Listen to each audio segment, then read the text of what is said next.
श्रीवाराह्यनुग्रहाष्टकम्। ईश्वर उवाच।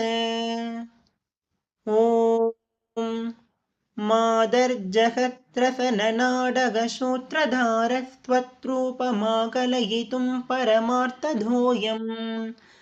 ईशोऽप्यमीश्वरपदं समुपैदितातृग्घोण्यस्तवं किमिव तावहमादतादुः।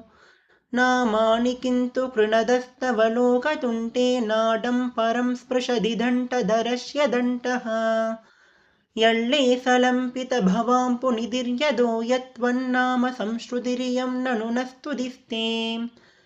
त्वच्चिन्तनादरसमुल्लसदप्रमेयानन्दोदयात् समुदितस्फुटरोमहर्षः। मादर्नमामि सुदिनानि सदेत्यमुं त्वामभ्यर्थयेर्दमिति पूरयदाद्दयालो।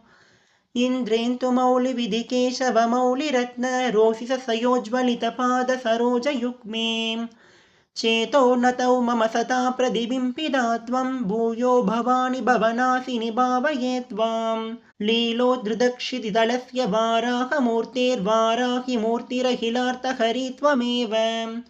प्रालेयलक्ष्मिसुगलोल्लसिता वदंसा त्वं देवि वामधनुबाहहराहरस्य। त्वामं पदप्तकनगोज्ज्वलकान्तिमन्तर्ये चिन्तयन्ति युवती तनुमाकलान्ताम्।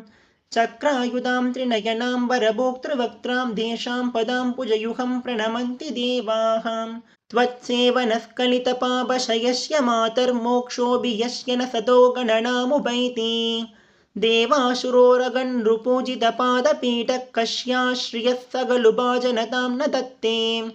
किं दुष्करं त्वयि मनोविषयं गदायां किं दुर्लभं त्वयि वितानुपदर्शितायां।